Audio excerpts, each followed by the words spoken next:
មេកយខេត្តកំពតមានឈ្មោះល្បីល្បាញខាងប្រព្រឹត្តអំពើពុករលួយខុបខិតបើកដៃឲ្យឈ្មួញនាំចូលទំនិញកិច្ចពន្ធនិងទំនិញខុសច្បាប់កាន់តែច្រើនឡើងអំពើពុករលួយរបស់លោកមេកយខេត្តកំពតក្នុងការបើកដៃឲ្យឈ្មួញនាំចូលទំនិញកិច្ចពន្ធទំនិញបងពន្ធមិនគ្រប់និងទំនិញខុសច្បាប់តាមច្រកប្រៃចាកច្រកតនហននិងតាមច្រកដែនសមុទ្រយ៉ាងពេញបន្ទុកដោយថែមទាំងប្រើជនស៊ីវិលឲ្យដើរធ្វើសកម្មភាពគ្រប់ផ្លូវជាតិក៏ដូចជាផ្លូវលំប្រភពពីមន្ត្រីគយក្នុងខេត្តកំពតឲ្យដឹងថា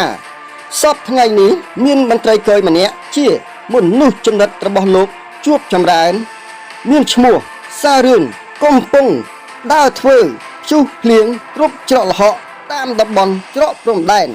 និងតាមផ្លូវជាតិដើម្បីប្រមូលលុយពីក្រុមឈ្មួញតូចធំតាមអំពើចិត្តមេកយខេត្តកំពតគឺលោកជួបចម្រើនខុបខិតបើកដៃឲ្យឈ្មួញ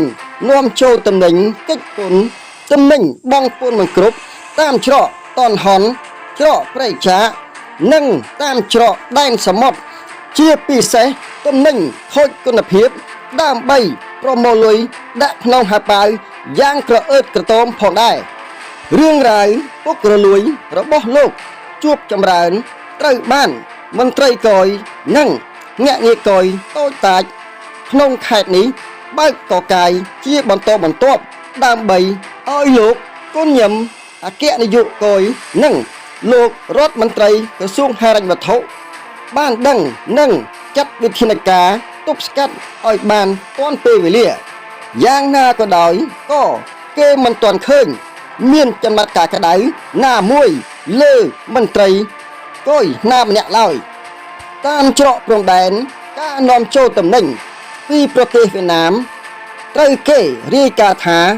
នៅតែមានទំនិញប្រភេទប្រើប្រាស់សារធាតុគីមីនាំចូលជាតិដ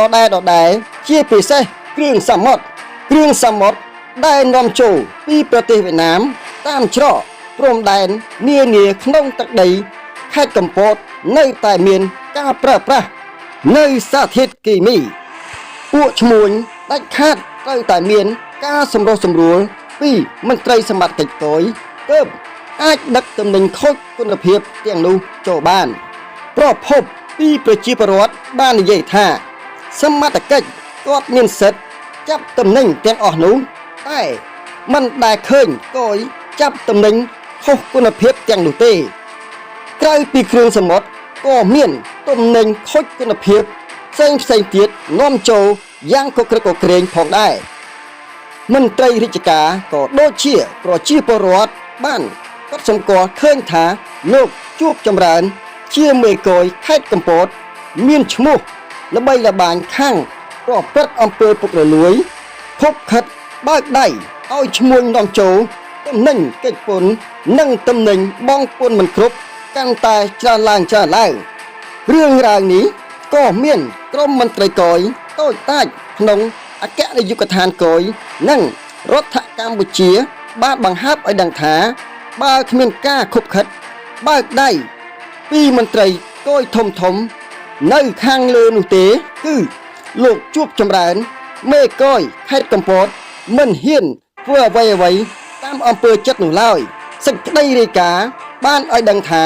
ចាប់តាំងពីលោកជួបចម្រើន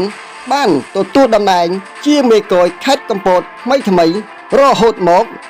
គឺឈ្មួញធំអាចនាំចូលទំនិញកិច្ចពន្ធនិងទំនិញខុសច្បាប់ទំនិញខូចគុណភាពកាន់តែច្រើនឡើងដោយសារមានការខុបខិតបើកដៃពីលោកជួបចម្រើនតែម្ដងប្រភពពីគេហទំព័រអំណាចខ្មែរ